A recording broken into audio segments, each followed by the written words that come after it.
नमस्कार, VN news देख रहे हैं आप। मैं हूं आपके साथ विपुल पांडे। वक्त हो चुका है प्रणाम देवभूमि का।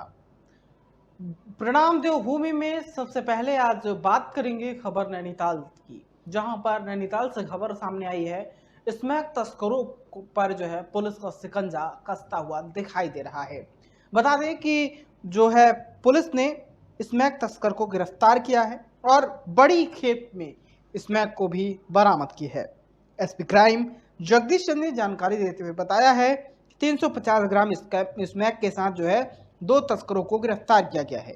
पकड़े गए तस्कर उत्तर प्रदेश के बरेली और बदायूं जिले के रहने वाले हैं, जो हल्द्वानी में रहकर राजमिस्त्री का काम करते थे। पकड़ी गई स्मैक की अंतर्राष्ट्रीय कीमत 35 लाख रुपए बताई जा रही है। पूछताछ में दोनों तस्करों ने बताया कि ये लोग बरेली में स्मैक लाकर हल्द्वानी में सप्लाई करते थे। पुलिस अब इनके बाकी साथियों की तलाश में भी जुट गई है। साथ ही बरेली के एक बड़े सप्लायर पर भी मुकदमा दर्ज किया जा रहा है। नशे के खिलाफ कोतवाली हल्द्वानी के द्वारा एक बहुत बड़ी कार्रवाई की गई है। आज इसमें एसओजी के लोग और कोतवाली हल्द्वानी के सीओ सिटी हल्द्वानी के नेतृत्व में ये पूरी कार्रवाई को अंजाम दिया गया। इसमें 2 अभियुक्तों को गिरफ्तार किया गया है और 350 ग्राम स्मैक बरामद की गई है। ये अभी तक की सबसे बड़ी क्वांटिटी है।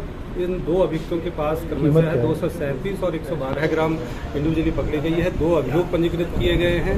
ये दोनों ही बाहर के रहने वाले हैं। इसमें सरफी लाल जो बरेली जिले का रहने वाला है और जो दूसरा अभियुक्त शिव कुमार वो बदायूं का रहने वाला है। ये दोनों यहाँ पे मेहनत मजदूरी का काम करते हैं, मिस्त्री का काम कीमत करते कितनी है हैं। इसकी? बरेली से ये लोग लेके आ रहे थे और उसके बाद यहाँ इनको स्थानीय स्तर पे बेचना था। इस 350 ग्राम की जो अंतर्राष्ट्रीय कीमत है वो 35 लाख रुपए के लगभग है। अभी तक नैनीताल पुलिस ने नशे के खिलाफ काफ़ी बड़ी रिकवरी की है, जिसमें ये अभी तक की सबसे बड़ी रिकवरी है।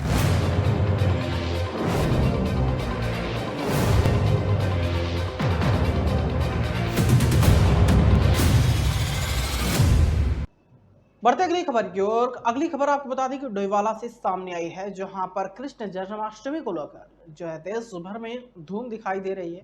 वहीं पर बता दें कि डोईवाला की अगर बात की जाए तो डोईवाला में भी कृष्ण जन्माष्टमी के पर्व को लेकर काफी धूम मची हुई है। पूरे देश में जहां भगवान श्री कृष्ण जन्मोत्सव का पर्व श्री कृष्ण जन्माष्टमी बड़ी धूमधाम के और आस्था और हर्षोल्लास के साथ मनाया जा रहा है, तो वहीं डोईवाला में भी श्री राम सेना द्वारा श्री कृष्ण जन्माष्टमी का पर्व मनाते हुए दही हांडी फोड़ प्रतियोगिता का आयोजन किया गया, जिसमें कई टीमों ने मटकी फोड़ने का प्रयास किया। राधा कृष्ण की सुंदर व मनमोहक झांकियों की भी प्रस्तुति की गई। तो वहीं हांडी फोड़ प्रतियोगिता में 12 फीट ऊंची हांडी को बालिकाओं की टोली राधे कृष्ण टोली ने फोड़कर विजय हासिल की और 25 फीट ऊंची हांडी को फोड़ने में गहर समाज टोली ने विजय प्राप्त की। आयोजन समिति के संयोजक राकेश सिंह और रानी पोखरी के ग्राम प्रधान सुधीर रदोड़ी ने कार्यक्रम की सराहना करते हुए कहा कि युवाओं के साथ महिलाओं में भी दही हांडी फोड़ प्रतियोगिता में भाग लेकर कार्यक्रम को बेहद सफल बनाया है। भविष्य में इस कार्यक्रम को और अधिक भव्य बनाकर बाहर की टीमों को भी शामिल किया जाएगा। सबसे पहले सभी नगरवासियों को, क्षेत्रवासियों को जन्म कृष्णाष्टमी की बहुत बहुत शुभकामनाएं। और बहुत अच्छा प्रोग्राम हो रहा है। पहला प्रोग्राम यहाँ पर मैंने सुना कि पहला प्रोग्राम यहाँ पर किया जा रहा है और बहुत अच्छा प्रोग्राम चल रहा है। काफ़ी बच्चों में, लोगों में उत्साह है और हमारी श्री राम जो सेना है बहुत भव्य प्रोग्राम कर रही है और ऐसे प्रोग्राम आगे भी होते रहे और हमें भी बहुत अच्छा लगा। अविनाश जी, सेना आज सबसे बड़े मैं कृष्ण जन्म उत्सव की पूरे क्षेत्रवासियों को श्री राम सेना की तरफ से बधाई देता हूँ। प्लस आज दांडी उत्सव का प्रोग्राम किया है, जो कार्यकर्ताओं की अटूट मेहनत की दम पे आज इस कार्यक्रम की शुरुआत हुई है। आने वाले समय में इससे भी ज्यादा और भव्य रूप से श्री राम सेना और भी कार्यक्रम डोईवाला में करेगी।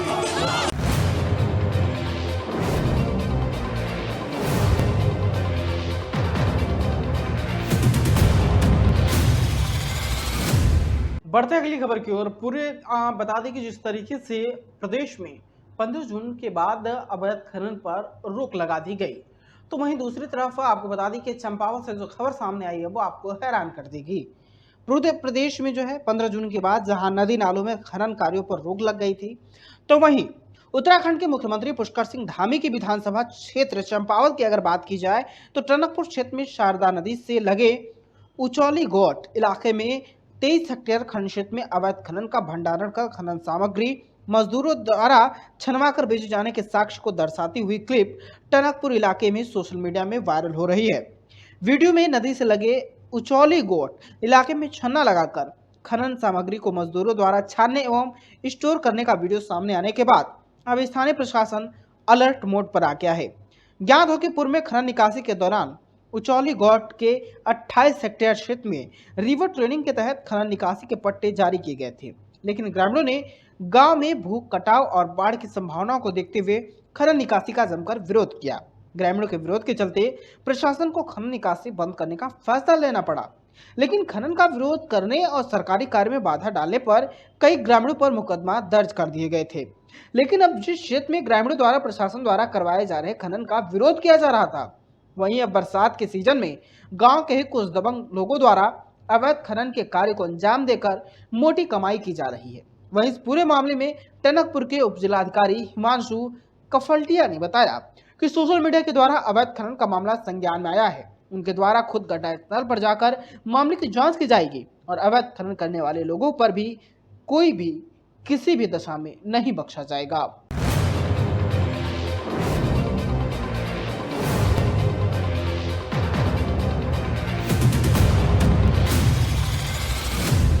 बढ़ते अगली खबर की ओर। खबर बाजपुर से सामने आई है, जहां पर कृष्ण जन्माष्टमी को लेकर पूरे देश में धूम मची हुई है। तो वहीं बाजपुर में बताएं कि वहां पर भी कृष्ण जन्माष्टमी को लेकर लोगों में खासा जो है उत्साह देखने को मिल रहा है। बाजपुर में भी श्री कृष्ण जन्माष्टमी के पर्व पर विश्व हिंदू परिषद दुर्गा वाहिनी और मातृशक्ति की महिलाओं ने कार्यक्रम आयोजित किया। कार्यक्रम का शुभारंभ मुख्य अतिथि प्रांत सह संयोजिका प्रिया सिंह ने दीप प्रज्वलित कर किया, जिसके उपरांत श्री कृष्ण भगवान की सुंदर झांकियां दिखाई गई और महिलाओं ने डांडिया नृत्य कर सभी का मन मोह लिया। बता दें कि श्री कृष्ण जन्माष्टमी का पर्व देश भर में हर्षोल्लास के साथ मनाया जा रहा है। इसी के चलते बाजपुर में विश्व हिंदू परिषद दुर्गा वाहिनी और मातृशक्ति की महिलाओं ने विश्व हिंदू परिषद के स्थापना दिवस और कृष्ण जन्माष्टमी के पर्व पर रामराज रोड स्थित बालाजी घाटा मंदिर के समीप कार्यक्रम आयोजित किया।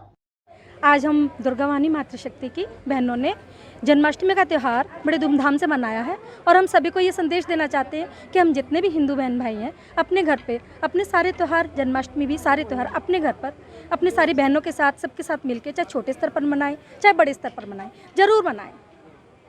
हिंदू परिषद का स्थापना दिवस का भी कार्यक्रम है। हमारे विश्व हिंदू परिषद की स्थापना सन 1964 में कृष्ण जन्माष्टमी के दिन संदीपनी आश्रम में श्री स्वामी चिन्मयानंद जी के द्वारा कराई गई थी। तो हम अपना दुर्गा वाहिनी का जन्माष्टमी का स्थापना दिवस का कार्यक्रम हर साल जन्माष्टमी पे ही मनाते हैं। हाँ, ये जन्माष्टमी का कार्यक्रम जो हमने इतनी धूमधाम से मनाया है, तो हम लोगों को ये संदेश देना चाहते हैं कि हर हिंदू धर्म के लोग इस जन्माष्टमी के कार्यक्रम को अपने अपने घरों में चाहे छोटे स्तर पे मनाएं चाहे बड़े स्तर पे मनाएं, लेकिन हर एक इंसान को ये कार्यक्रम मनाना ही चाहिए, क्योंकि एक तो ये हमारे हिंदू धर्म की सभ्यता है, दूसरा ये हमारे त्योहारों को दर्शाता है।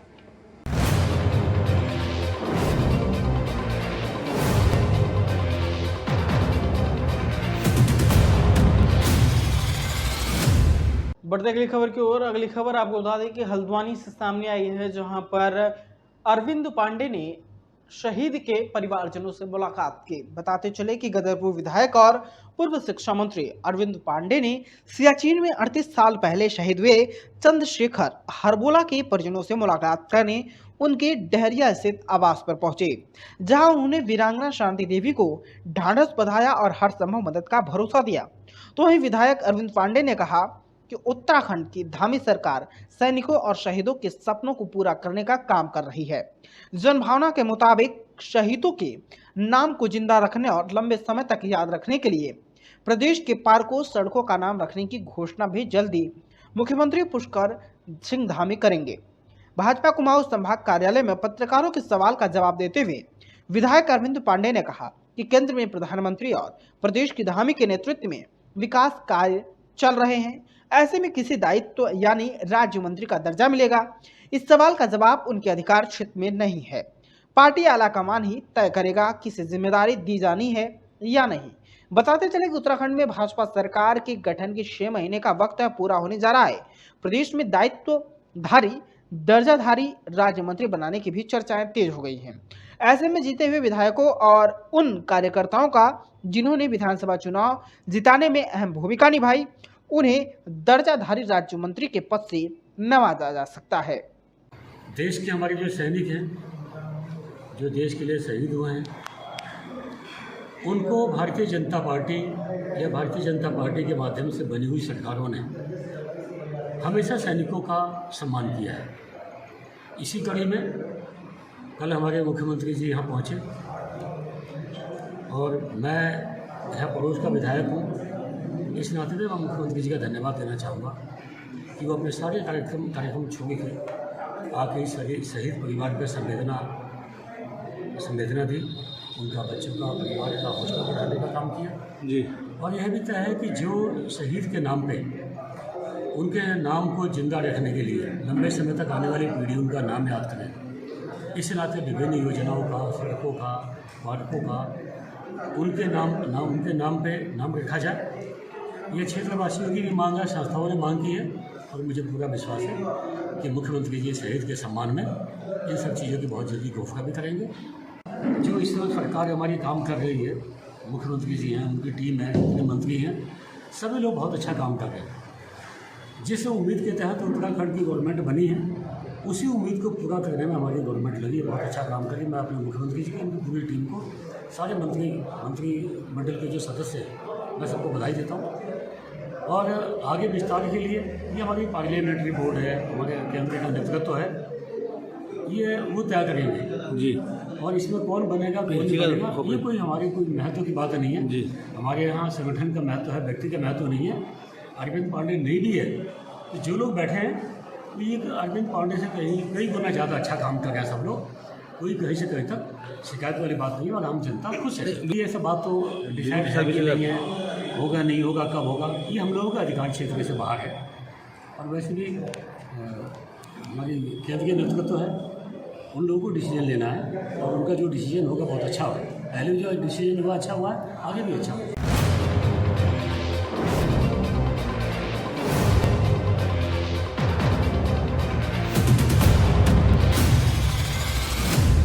बढ़ते अगली खबर की ओर हल्द्वानी से खबर है, जहां पर पूरे देश में आपको बता दें कि जन्माष्टमी के पर्व को लेकर धूम मची हुई, तो वहीं पे सुबह से ही कृष्ण जन्माष्टमी को लेकर मंदिरों में भक्तों का तांता दिखाई दे रहा है।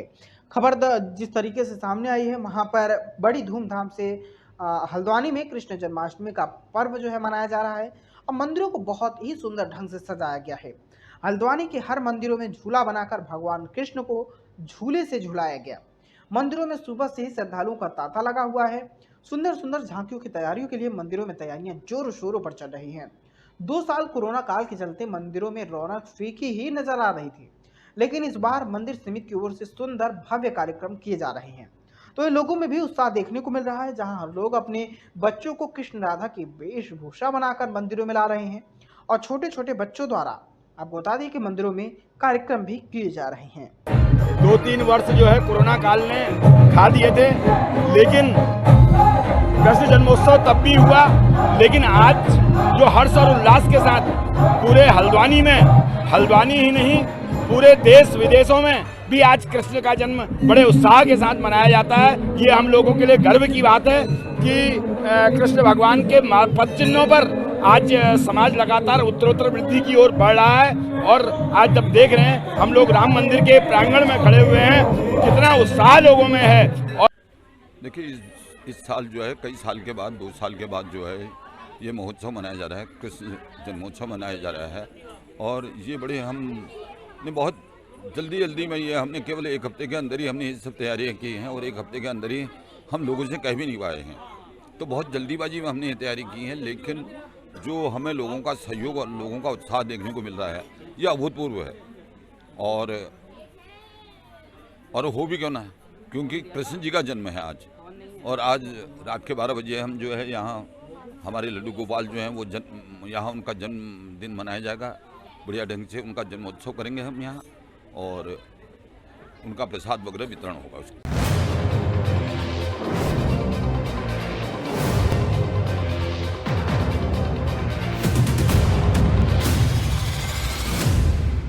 बढ़ते अगली खबर की ओर। खादी ग्राम उद्योग ने, आपको बता दें कि हल्द्वानी से खबर है, जहां पर उन्होंने रोजगार के, आपको बता दें कि टिप्स के बारे में जानकारी दी है। दरअसल खादी ग्राम उद्योग आयोग यानी कि देहरादून द्वारा आपको बता दें कि रोजगार सृजन को लेकर हल्द्वानी के भगवानपुर में कार्यक्रम का आयोजन किया गया। बैठक में बड़ी संख्या में लोगों ने प्रतिभाग किया, जिसमें व्यवसायियों द्वारा सहित महिलाओं एवं स्कूली बच्चे उपस्थित रहे। बैठक में खादी ग्राम उद्योग आयोग उत्तराखंड के निदेशक राम नारायण श्री मलिक ने लोगों द्वारा सरकार द्वारा चलाई जा रही योजनाओं का लाभ लेने और युवाओं को स्वावलंबी बनाने को प्रेरित किया और विस्तार पूर्वक योजनाओं की जानकारी दी। वहीं इस मौके पर उत्तराखंड ग्रामीण बैंक के वित्तीय जागरूकता केंद्र प्रभारी बीडी नैनवाल द्वारा प्रधानमंत्री रोजगार योजना में बैंक द्वारा निभाई जा रही भूमिका की जानकारी देते हुए बैंक द्वारा वित्तो पोषित इकाइयों की सफलता का उल्लेख भी किया। सबसे पहले नमस्कार। कामय तप्ता नाम प्राणी नाम आरती नाशना। आम आदमी के जीवन में जो रोजी रोटी को लेकर के दुख है, त्रासदी है, उसको दूर करने के लिए प्रोग्राम रखा गया है। इसको बोलते हैं प्रधानमंत्री रोजगार सृजन कार्यक्रम। इसके बारे में लोगों को अवगत कराना है कि कैसे आप आत्मनिर्भर हो सकते हैं। तो ये जो है हर वर्ग का आदमी इसको लाभ उठा सकता है, विशेषकर महिलाएं, अनुसूचित जाति, अनुसूचित जनजाति सिर्फ 5% कंट्रीब्यूट करके 100 रुपये का काम कर सकती हैं, और जो सामान्य वर्ग है वो 10% कंट्रीब्यूट करके 100 रुपये का काम कर सकता है। तो ये इसका थंब रूल है। तो इसमें सेवा क्षेत्र में 20 लाख रुपए और मैन्युफैक्चरिंग क्षेत्र में 50 लाख रुपए तक के प्रकल्प लगा सकते हैं। इससे ये होगा कि वो अपने पैर पर खड़े होंगे और दूसरे लोगों को भी रोजगार दे सकते। आपका नाम? तो नहीं करना पड़ता है, यथासंभव हम प्रयास करते हैं कि उनका सुगमतापूर्वक आसानी से रोजगार के संबंध में जिसमें भी वो दक्षता रखते हैं उनको हम वित्त मुहैया कराते हैं। और भारत सरकार की भी मंशा है कि जन जन तक भागीदारी हो वित्त की, क्योंकि वित्त पर प्राप्त करने का प्रत्येक नागरिक को अधिकार और प्राथमिकता प्राप्त क्षेत्र को, विशेषकर युवाओं को आगे बढ़ाने में हमारा बैंक सदैव ही अग्रणी भूमिका में रहा है। आपका नाम? मेरा नाम बीडी नैनवाल है और मैं उत्तराखंड ग्रामीण बैंक में वित्तीय जागरूकता केंद्र हल्द्वानी में नैनीताल जिले को प्रभारी हूँ। मैं अपना परिचय जिला ग्रामीण बी दरवान जिला ग्रामीण अधिकारी हूँ। आज जो स्वरोजगार कार्यक्रम यहाँ पर लगाया गया है, ये प्रधानमंत्री स्वरोजगार कार्यक्रम है।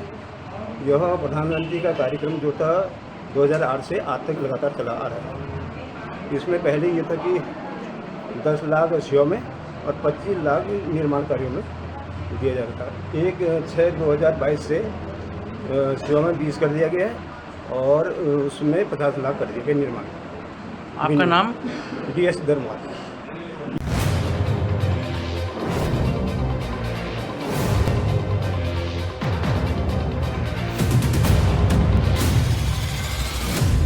बढ़ते अगली खबर दिनेशपुर से सामने आई है, जहां पर कृष्ण जन्माष्टमी को लेकर वहां पर भी भक्तों का तांता दिखाई दिया है। आपको बता दें कि दिनेशपुर में नटराज यंग क्लब के युवाओं के द्वारा श्री कृष्ण जन्माष्टमी से पहले उनकी लीलाओं की शोभा यात्रा निकाली गई, जिसके बाद वह यात्रा दिनेशपुर मुख्य बाजार से होते हुए जो है सुभाष चौक पर समापन में, जहां पर युवाओं ने मटकी फोड़ कार्यक्रम का आयोजन किया और एक दूसरे के ऊपर चढ़कर मटकी फोड़ा। आपको बता दें इस कार्यक्रम को देखने के लिए हजारों लोग वहां पर एकत्रित हुए और कार्यक्रम का लुत्फ उठाया। युवाओं का कहना है कि पुरानी संस्कृति को उजागर तथा भगवान की लीलाओं को उजागर रखने के लिए हमारे द्वारा समय समय पर विभिन्न तरह के कार्यक्रम किए जाते हैं। वहीं कल जिस तरीके से उन्होंने बताया कि कृष्ण भगवान की लीला और सुंदर सुंदर झांकियां निकाली गई, और अब बता दें कि जिसको इस कार्यक्रम को देखने के लिए वहां पर हर वर्ष दूर दराज से भी लोग पहुंचते हैं।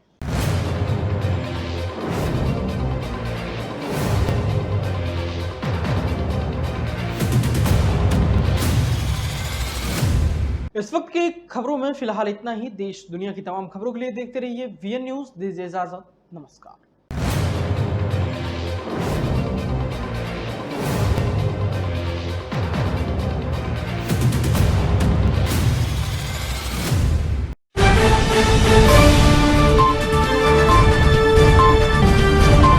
मथुरा से इस वक्त की बड़ी खबर सामने आ रही है, जहां पर आपको बता दें कि मंगला आरती के दौरान बांके बिहार